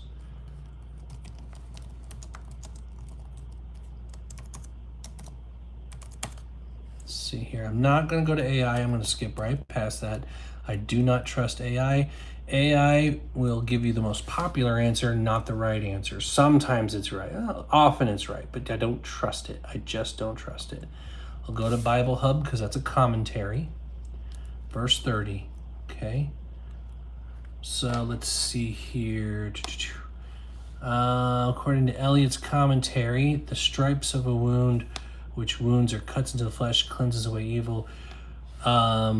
Blows which inward parts, which are felt in the innermost parts. Kindness is thrown away. That doesn't really help. Let's see here. Benson, Paul, Matthew Henry. Ooh, Barnes. I like Barnes. Okay, so better. The blueness of a wound is a cleansing of evil. So the stripes that go down into the inward parts of the belly. The open sores of the wounds left by a scourge, unclean and foul as they seem, are yet a cleansing, purifying process for evil. So also are the stripes that reach the inward parts of the belly. The sharp reproofs, the sting of conscience, which penetrate where no scourge can reach into the inner life of man. Chastisement, whatever its nature, must be real.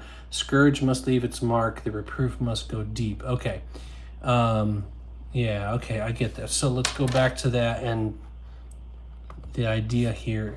So blows that wound cleanse away evil. Strokes that clean make clean the innermost parts. So the idea is that taking your punishment will get the evil out of you, basically. Like, you're going to learn from your mistakes. It's kind of, the idea is deterrent.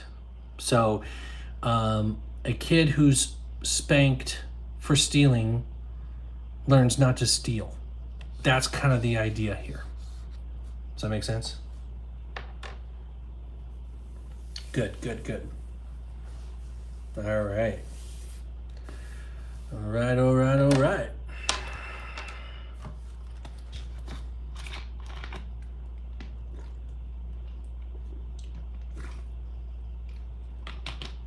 Sorry, thirsty tonight. Okay. On to the next chapter.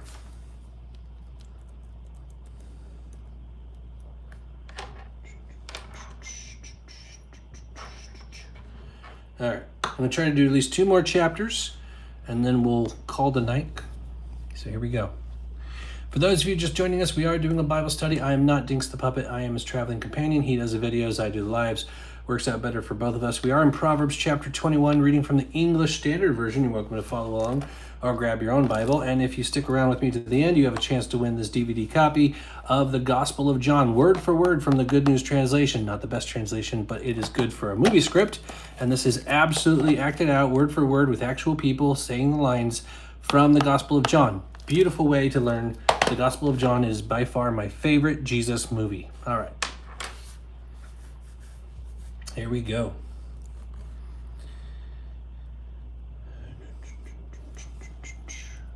Right.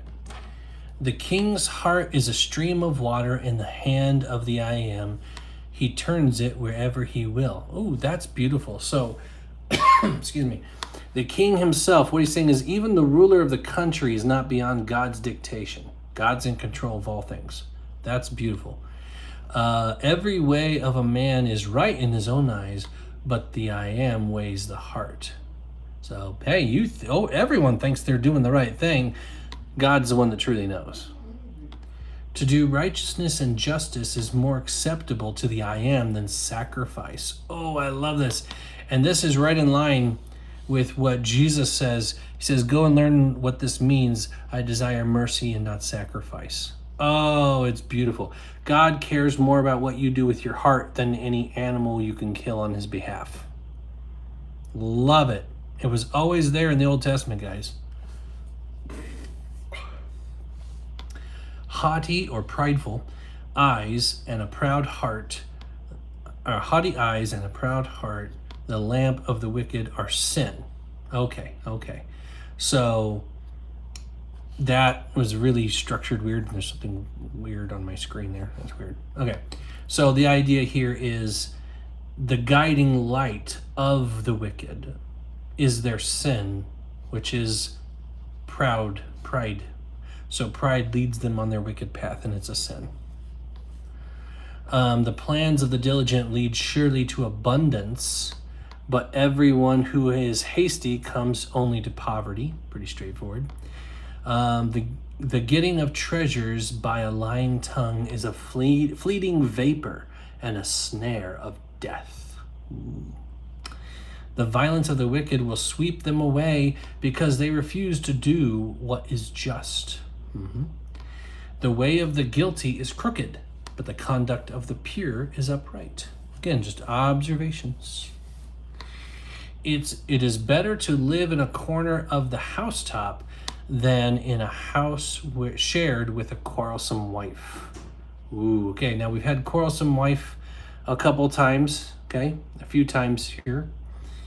So again, women, all we want is just peace.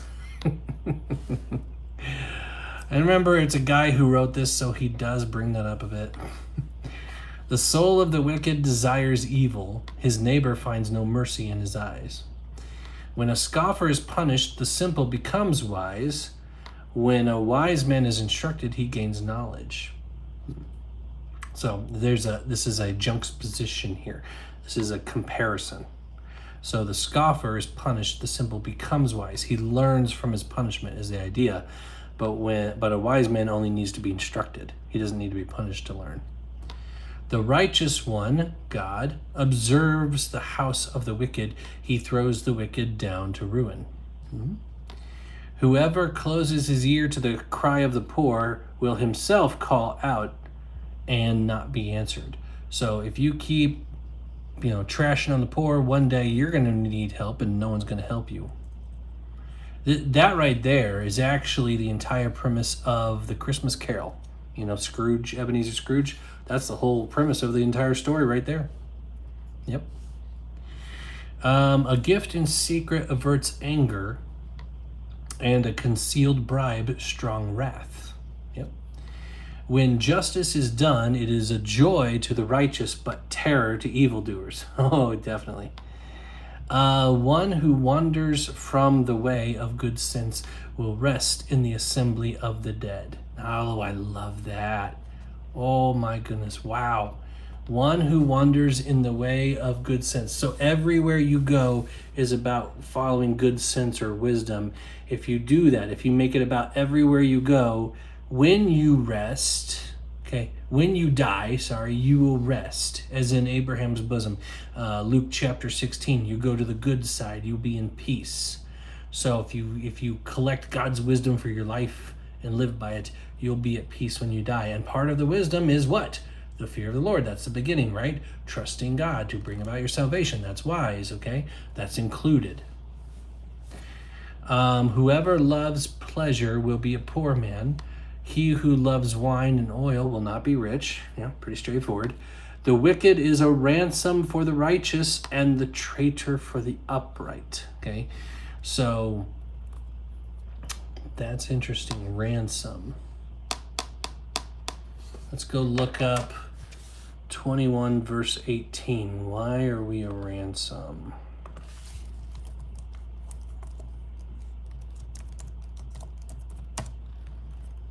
Let's see here. Why ransom?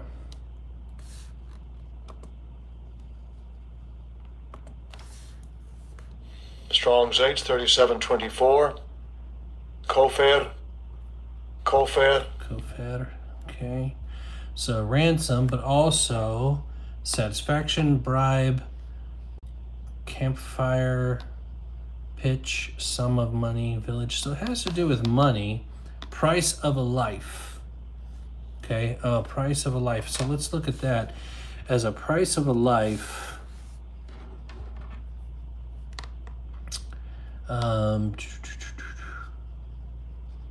Where was that out? The wicked is a price of a life for the righteous, and a traitor for the upright.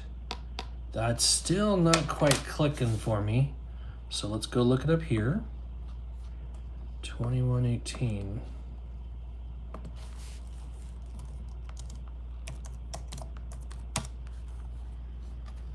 Okay. Commentaries. Oh, Matthew Henry's got plenty here.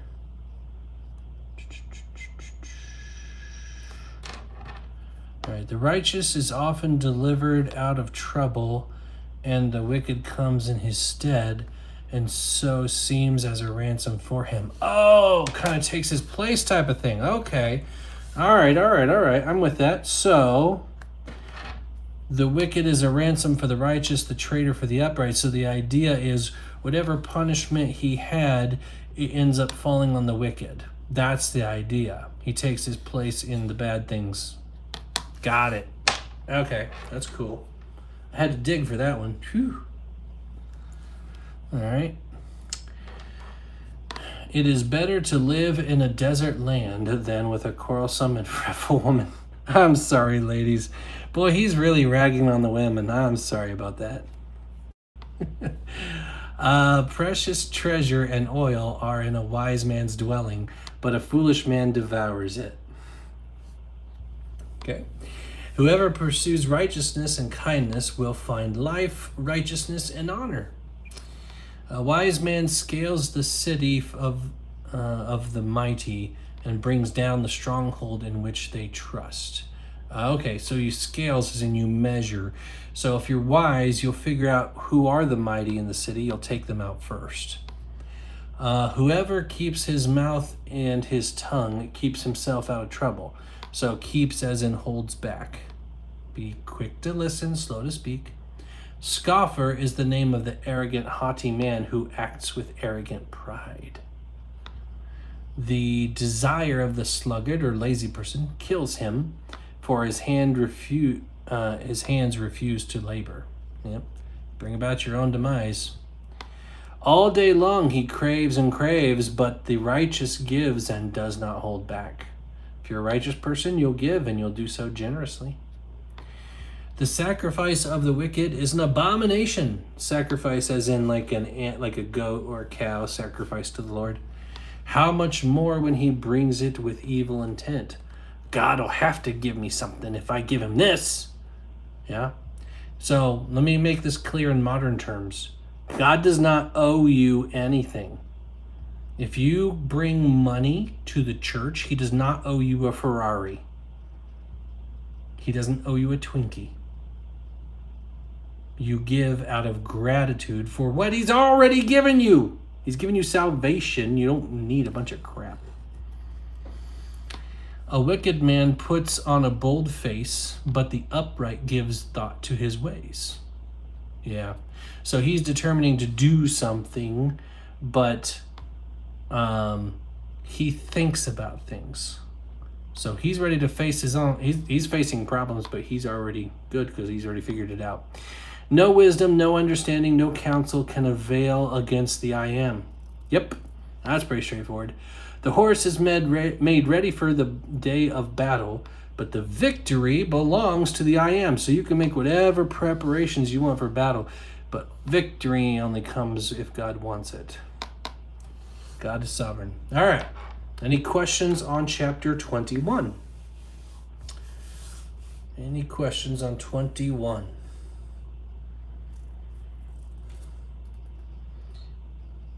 Am I allowed to say that verse 15 reminds me of America right now? You can say that.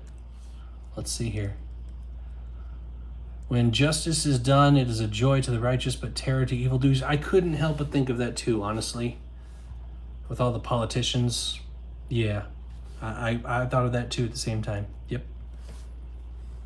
Oh, you're welcome. Yes, Solomon knew, well, I don't know if he knew a lot about women. He knew a lot of women. In the biblical sense too, but a lot about women. I would say he doesn't really talk about the insides of women very well. It's not that he says anything wrong, but he doesn't really give insight into women. He gives insight into men and how they perceive women, but not really into women themselves. So I would actually disagree with that. As wise as he was, he really doesn't give insight into a woman's mind or heart.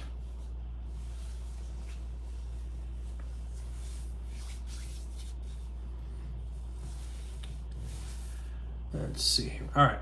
Last chapter. Here we go. Last chapter for the night. That's right. It is. Purple. All right, so for those of you just joining us, we are doing a Bible study. I am not Dinks the Puppet. I am his traveling companion. He does the videos, I do the lives. Works out for better for both of us. We're in Proverbs chapter 22, reading from the English Standard Version. You're welcome to follow along or grab your own Bible. Here we go. Now, just a reminder, if you stick around to the end of this chapter, you could possibly win this DVD right here. It is a word-for-word acting out of the Gospel of John. Not a single word is missed from the Good News Bible. Not the best translation, but great for a movie script. Acted out by real people doing real scenes. It has a slow start, but this is a great way to learn the Gospel of John. I still visualize scenes from this movie whenever I think about the Gospel of John. That'll be your opportunity. All right? One lucky person. Here we go. Where did I... Oh, there it is. All right. A good name is to be chosen rather than great riches. Okay? And favor is better than silver or gold. Cool. The rich and the poor meet together. The I am is the maker of them all. Yeah. So he's saying, hey, you could be rich or you could be poor, but God's your maker regardless. You're all the same in God's eyes. The prudent sees danger and hides himself. Okay, the wise also. But the simple go on and suffer for it. Like you're not really watching where you're going. Oh my goodness, have you ever seen somebody run into something because they were staring at their phone while they were walking? It is the funniest thing to see. The simple go on and suffer for it. And some of you are laughing at yourself because you've done that. I'm sorry, I had a simple moment. The reward for humility and the fear of the I am is riches and honor and life. Mm-hmm. Thorns and snares are in the way of the crooked. Whoever guards his soul will keep far from them. Yes. All right, here's one that you've heard a lot, right? Train up a child in the way he should go. Even when he is old, he will not depart from it. Again, this is not a hard and fast rule. This is a general truth. In general, if you train children in a right way, they will remember it when they're older. They will stick to it. Okay? This is not about salvation. This is just about general life. Okay? I wish it was, but it's not. The rich rules over the poor, and the borrower is the slave to the lender. Just an observation. Whoever sows injustice will reap calamity, and the rod of his fury will fail. So the rod is a tool of correction. So the person who sows, as in like planting seeds, so he's doing injustice everywhere he goes. What he will harvest is destruction upon himself. His own correction, he won't be able to bring correction on anyone. He won't be able to hurt anyone. He will fail. Whoever has a bountiful eye will be blessed, for he shares his bread with the poor. So a bountiful as in a generous eye. He's always looking for things to give to other people. Some of you are like that. Some of you are walking through the store. Oh, I know so-and-so would love this thing. I wish I could get that for them. Maybe I'll get that for them. Yes, that's beautiful. Do that. As long as you don't overspend. I'm tired of you doing that. No, I'm kidding. I'm just joking. Don't overspend. But, if you have the money, yes, do that. That's beautiful. Drive out a scoffer, and strife will go out, and quarreling and abuse will cease. He who loves purity of heart, and whose speech is gracious, will have the king as his friend. Ooh, love it. The eyes of the I am keep watch over knowledge, but he overthrows the words of the traitor. Yep, justice is the Lord's. The sluggard or lazy person says, there is a lion outside. I shall be killed in the streets. Okay, and so the funny thing here is he's making up excuses. There's no lion in the street. Okay, the lions do not come into the city. That's the ridiculousness of his claim. I can't go outside. There's a lion out there. He's going to kill me. That's like me saying, I can't go out into the hallway of this hotel because someone's going to shoot me. Is there someone out there with a gun? Not likely. Okay. The mouth of the forbidden woman is a deep pit. Oh, I'm sorry, women. There you go. He with whom the I am is angry will fall into it. Ooh. Okay, so if you have unresolved issues with the I am, you will fall for the forbidden woman. If you're at odds with God, you are susceptible to the woman you shouldn't have. That's what that's saying. Yep. Folly is bound in the heart of a child, but the rod of discipline drives it far from him. That's another one you might have heard. Basically, kids will naturally be foolish. You have to train them not to be. Correction. Whoever oppresses the poor to increase his own wealth or gives to the rich will only come to poverty. A general truth, not always. Okay? All right? Now, this starts a new section.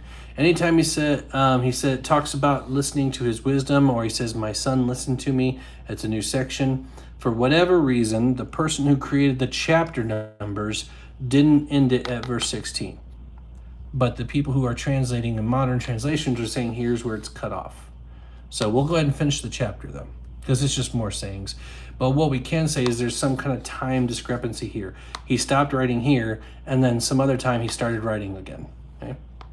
Incline your ear and hear the words of the wise, and apply your heart to my knowledge, for it will be pleasant if you keep them within you, if all of them are ready on your lips, that you may that your trust may be in the I am. Remember, trusting the I am is part of the wisdom. I have made them known to you today, even to you. I have not written for you 30 sayings of counsel and knowledge, to make you know what is right and true, that you may give a true answer to those who sent you. Have I not done this? Yes, I have. Do not rob the poor because he is poor, or crush the afflicted at the gate. For the I am will plead their cause and rob of life those who rob them, so God will get you back. Make no friendship with the man given to anger, nor go with a wrathful man, lest you learn his ways and entangle yourself in a snare. Yep. Be not one of those who gives pledges, who puts up securities for debts. Okay, empty stuff for getting money. Yep. So be wise with your money. If you have nothing with which to pay, why should your bed be taken from under you? Okay, so just don't make foolish promises to get money. Stop getting credit cards. That's not going to fix your problem. Do not move the ancient landmark that your fathers have set. Do you see a man skillful in his work? He will stand before kings. He will not stand before obscure men. Okay? Encouraging you to be skillful, to respect what others have done. All right. Any questions on chapter 22?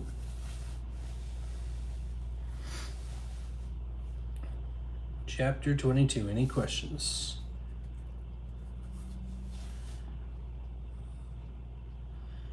Yeah, there's a lot of irony when it comes to Solomon's wisdom and what he lived by. Just proving that you can be wise and still make dumb decisions. How do you know what what commentaries to believe? Well, it comes from just continually reading the commentaries and what makes sense, what fits. You know, you have to test it out. And so eventually, if they start saying things that aren't biblical or just kind of weird, then you ditch them. Like, no, I'm not going to listen to that one. So there are some that are good and some that are okay and some that are just not helpful. Ellicott's is okay. Matthew Henry's is by far the most popular and most well-known of all commentaries, but it's very common and it's very simple. I like Barnes because he does come up with some good stuff, but it's always very short references. He doesn't quite say enough for my liking. Now, that said, I do have something that I recommend. See, I'll probably get in trouble for doing it, but who cares at this point?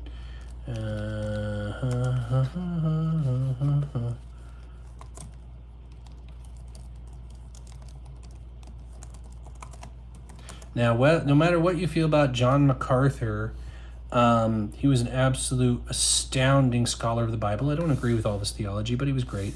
So I have the single volume commentary right here at home.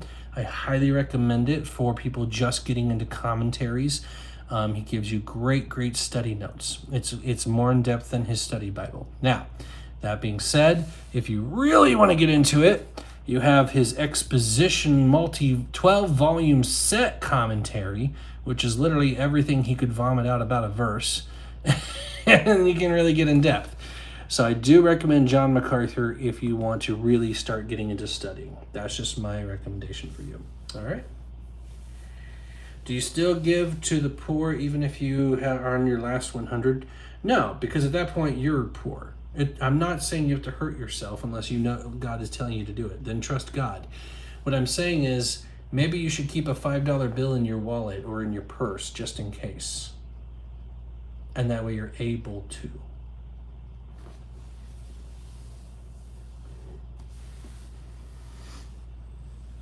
All right. Okay, so now comes the time for the amazing giveaway. Right here, the Gospel of John. That's what we're going to do. That's what we're going to give away here. So if you want to get this great DVD, which is a word-for-word, actual filmed cinematic piece from the Gospel of John, first off, I want to say if you have Prime, I don't want you to go for this because you already have this. If you have Prime streaming service, Amazon Prime, it's already on there for free. It's called The Life of Jesus. They changed the name of it, but it's already on there, so you don't need this, okay? But if you don't have Prime, which is probably most of you, then this is your opportunity to get the Gospel of John, okay? So here's what I want you to do in order to get this. It's going to be the first person who messages me but gives me a reason why. Don't just say, oh, I want it. I want, if you want this, tell me why in a message. You don't have to rush out right now and go do it. I shouldn't say first. When we're done, I want you to tell me why you need this, and I'm going to pick one of you. Now, just as a reminder, if you go to my link tree, all three of you platforms, Instagram, TikTok, YouTube, my Linktree link is on my page. So if you go to my page, click on the Linktree link, you will find my Amazon wish list. You can buy more of these for me to give away, along with some other things to give away. So if you want to help the ministry and you have the means to do so, instead of just asking for this, you can help me do this more often. Help people learn, and we're going to help them learn by start learning by learning the Gospel of John. This is a great way to do it. So if you are not in a place where you can contribute, or you just really need to learn, I will help you. So make your case. So when we're done here, go send me a message. Let me think this out. Instagram can send messages. TikTok can. YouTube, you cannot send me messages. So you'll have to go to either Instagram or TikTok to send me a message. Okay? So if you have a Facebook account, you can go to Instagram. If you don't want to go to TikTok, that's fine. So I just want to make that clear for you guys. You have just as much of a chance to message me, make your case. I'll pick one person to give this to them, okay? And I will mail it to you at my cost. I will message you and say, you're the one, congratulations, give me whatever address you want me to mail it to, and that's where I'll mail it, okay? If you don't have, well, and you will have to have a DVD player, yeah. And a lot of computers don't even have CD ports anymore. So you would have to have a DVD player, that is true. And if you don't have a TV, well, guess what? You can just read your Bible. How about that? But this is still an opportunity for people. There you go. Make your case. The end. All right? Aside from that, that's the night. So let me go ahead and pray for all of you. Daddy, I thank you for everyone here. I ask for your blessing upon them in the name of Jesus. Whatever I've said tonight that's not true, let them forget it. But whatever I've said that is true, I pray that that's all that they remember. That's all they need to remember. In Jesus' name, amen and amen. All right, tomorrow afternoon, I'm not sure what time I'll be driving home, and I will do a live drive time Q&A on Instagram. This is only on Instagram because it's the only platform that will let me go live and not penalize me for driving at the same time. But I answer people's questions while I'm driving because I can still look at the road while I talk to you. So it's plenty safe. Don't worry about that. So if you're not on Instagram, I do recommend you get on there because that's also where I save all of these Bible studies too. So if you become a subscriber on Instagram, you can review any of these Bible studies anytime you like, or the drive time Q&As. But I will be going live. I don't know what time. So if you see me live tomorrow, sometime in the afternoon, maybe approximately 5 hours earlier than now tomorrow, then that's what I'm doing. So that being said, it's such a good feeling to know you're alive. It's such a happy feeling. You're growing inside, and then you wake up ready to say, I think I'll make a snappy new day. It's such a good feeling, a very good feeling, a feeling you know that I'll be back when the day is new, and I'll have more ideas for Nick Martin, and you'll have things you'll want to talk about, and I will too. Thank you so much for joining me, my friends. I hope you have a beautiful day. Thank you for the gifts. I really do appreciate it. It all goes to the ministry. May you be blessed. I'll see you later.